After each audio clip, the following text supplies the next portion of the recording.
안녕하세요. 통합가게 임병준입니다. 자, 오늘은 19차시 수업이고요. 중력과 역학적 시스템, 역학이라는 것에 대해서 좀 학습하는 시간을 갖도록 하겠습니다. 자, 오늘의 학습 목표입니다. 첫 번째, 중력의 특징을 설명할 수 있다라는 것이 오늘의 학습 목표인데요. 자, 내용으로 넘어가겠습니다. 자, 일단 역학적 시스템을 좀 먼저 살펴볼 건데요. 역학적 시스템이라고 하는 것은 자연에 존재하는 여러 가지 힘이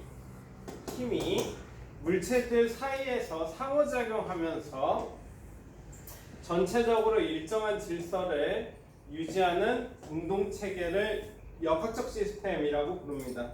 그래서 물체들 사이에서 여러 상호작용에 대한 이야기를 할 거고요. 이 상호작용의 핵심이 힘이라고 생각하시면 됩니다. 힘.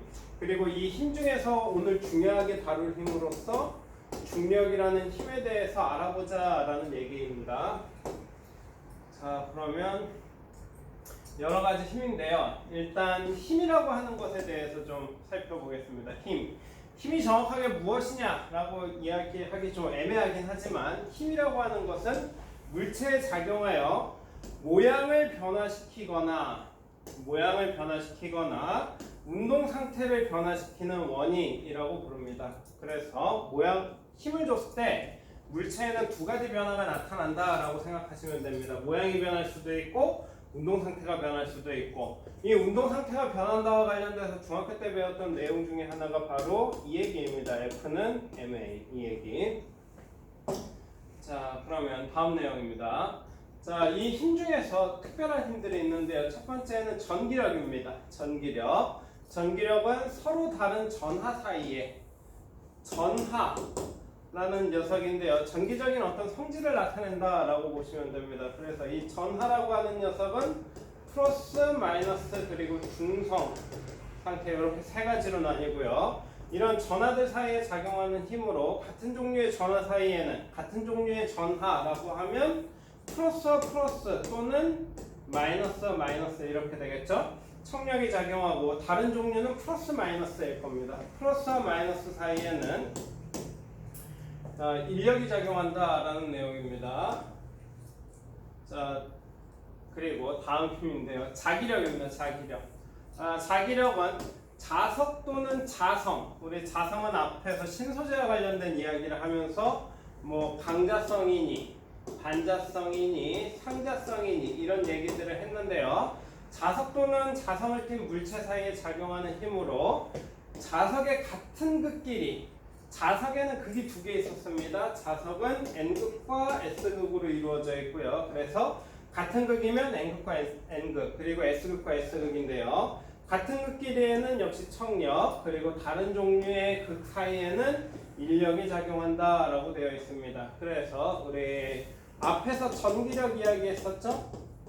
그리고 방금 전에 이야기한 자기력을 합쳐서 자연계의 기본 힘인 전자기력이라고 부르고 있습니다. 전자기력. 자, 그리고 탄성력입니다. 탄성력은 변형. 여기에서 얘기하는 변형이라고 하는 것은 모양의 변화입니다. 그래서 모양의 변화가 이루어진 물체가 그것과 접촉해 있는 다른 물체에 작용하는 힘으로 변형된 방향과 반대 방향으로 작용된다라고 나와 있습니다. 변형된 방향과 반대 방향으로 작용한다. 자, 그러면 다음인데요. 마찰력이 있습니다. 마찰력은 물체와 접촉면, 바닥이 있고 물체가 이렇게 있으면 요 사이면 얘기하는 것입니다. 사이에서 물체의 운동을 방해하는 힘으로 운동 방향과 반대 방향으로 작용한다라고 나와 있습니다. 운동 방향과 반대 방향으로 작용한다. 이게 좀 애매한 표현이긴 한데 지금은 그냥 이렇게 알고 있으세요. 요거를 나중에 수정할 겁니다. 건데 지금은 운동 방향과 반대 방향으로 작용한다. 이렇게 알고 계시면 됩니다. 이게 왜 수정돼야 되냐 하면 마찰력 중에 하나인 정지 마찰력 같은 경우에는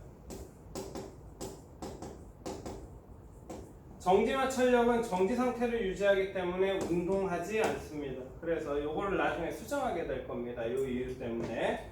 자, 그럼 다음 내용입니다. 자, 중력인데요. 중력 혹은 다른 표현이 있죠. 만유인력.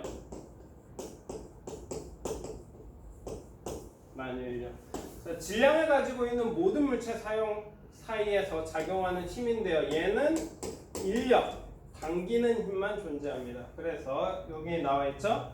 요 화살표를 힘으로 볼 건데요. 얘도 역시 힘이 작용하고 있다라고 볼 건데요. A에 작용하는 힘의 정체는 B가 A를 당기는 중력이고요. B에 작용하는 힘의 정체는 A가 B를 당기는 힘입니다. 그래서 얘를 뭐 첨자로는 이렇게 씁니다. 이 표현 자체를 FBA라고 쓰고요.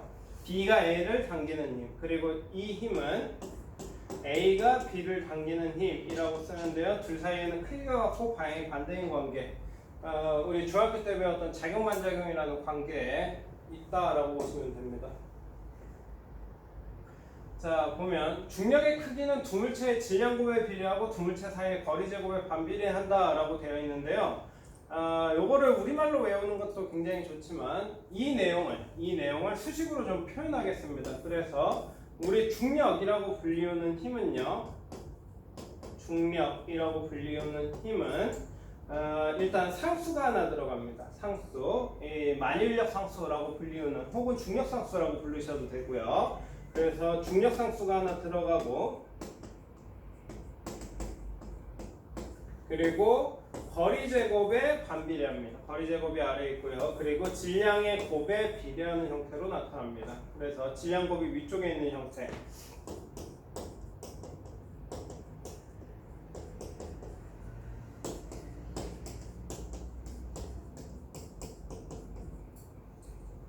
이렇게 표현할 수 있습니다.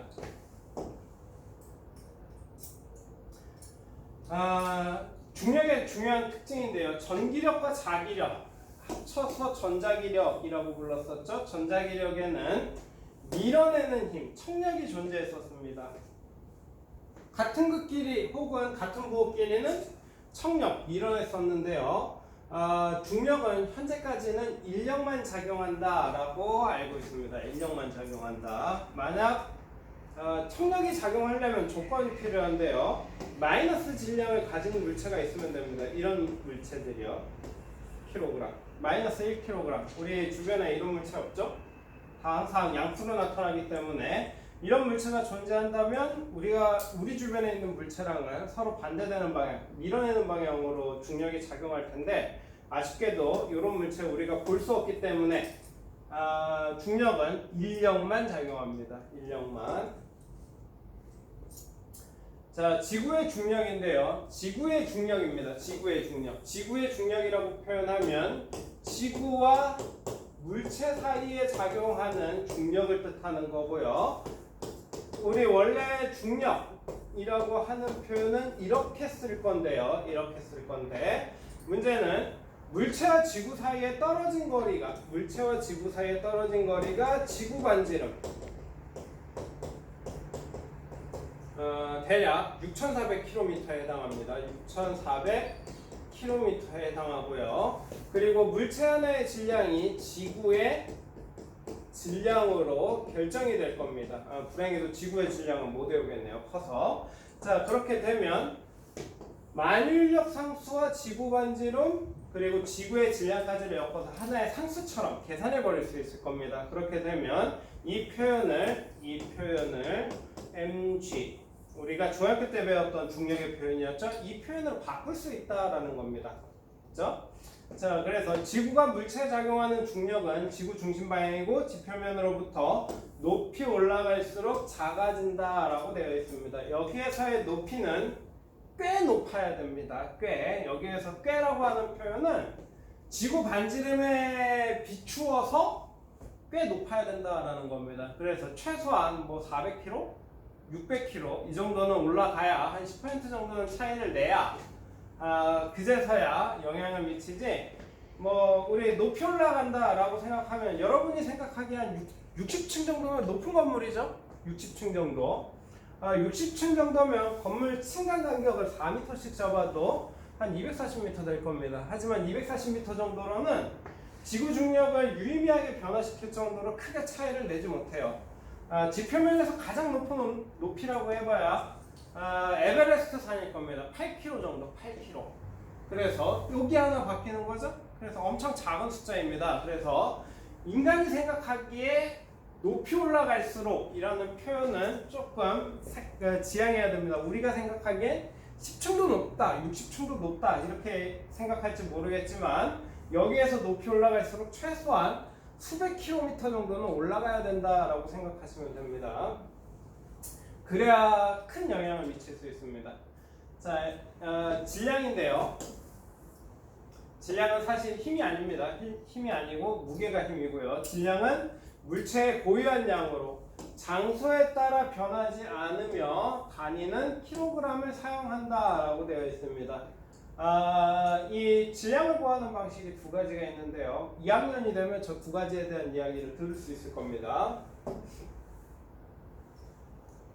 자, 근데 우리가 많이 사용하는 표현 중에 무게라는 표현이 있습니다. 너 몸무게가 얼마니? 무게가 얼마나 나가? 이런 표현을 하는데요. 질량은 힘이 아니라고 했지만 무게는 힘입니다. 무게는 힘. 그래서 물체에 작용하는 중력의 크기를 우리는 무게라고 부르고요. 원래는 힘의 단위인 뉴턴을 사용해야 됩니다. 뉴턴을 사용해야 되고, 그리고 또 하나 특징은 측정하는 장소에 따라 값이 달라진다라고 되어 있습니다. 그 이유는 힘은 질량에다가 중력과 속도를 곱해서 나타낼 건데요. 요 값이 위치에 따라서 조금씩 차이가 발생합니다. 이 값이 차이가 발생하기 때문에 측정하는 장소에 따라 중력의 차이가 조금씩 발생한다라고 보면 됩니다. 자, 두 물체 사이에 작용하는 중력은 어느 방향으로 나타나는가 라고 되어 있는데요. 두 물체가 이렇게 있으면 두 물체를 대표하는 각각의 중심점, 이 중심점을 우리는 질량 중심이라고 부르고요. 그래서 서로의 질량 중심을 향하는 이러한 방향으로, 이러한 방향에 따라서 이 방향을 기점으로 작용한다라고 생각하시면 됩니다. 이렇게. 자, 그러면 개념 정리. 자, 여러 가지 구성 요소들이 모여 서로 상호작용하면서 전체를 이루는 것. 이 녀석을 우리는 시스템이라고 부르고요. 질량이 있는 모든 물체 사이에 작용하며 서로 끌어당기는 힘은 우리 중력이라고 불렀었죠. 그렇죠? 그래서 시스템. 우리만 한 글자로 줄이면 개라고 부릅니다. 개. 무슨 개, 무슨 개 들어본 적 있죠? 예를 들어 뭐 태양계라든가 아니면 뭐 지구계, 뭐 천상계, 뭐 인간계. 자, 이런 것들을 나타내는 표현입니다. 표현. 그래서 구성 요소들이 서로 상호작용하면서 전체를 이루는 것을 개라고 부른다, 시스템이라고 부른다라고 알고 계시면 될 거고요. 무엇은 지구상의 모든 물체에 끊임없이 작용하면서 자연있는 상황을 일으키고 생명체의 생명활동에도 중요한 역할을 하므로 시스템을 유지하는 데 필수적이다라고 되어 있는데 이 녀석은 중력이죠. 중력. 자, 그러면 스스로 해결하기입니다.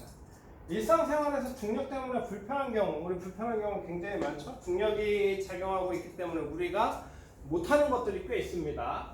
그래서 이를 해결하기 위한 방안을 제시해보자 라고 되어 있는데요. 한번 생각해 보십시오. 중력이기 때문에 우리가 불편한 점이 뭐가 있는지.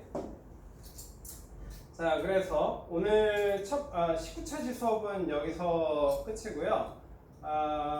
요거 아닙니다. 요거 아니고 우리 역학적 시스템과 중력에 대해서 특히 여기 잘못 나왔네요. 요게 아니고 중력이 작용할 때 물체의 운동에 대해서 알아보는 시간을 가질 겁니다. 요거 아닙니다. 위에 있는 거 아니고요. 다음으로 넘어가지 않고 우리 중력에 대해서 간단하게 배웠으니까 실제 물체의 중력이 작용하면 어떠한 일이 벌어지는지 그것에 대해서 학습한다라고 생각하시면 될 것 같습니다. 자, 그럼 19차 수업 여기에서 마치겠습니다.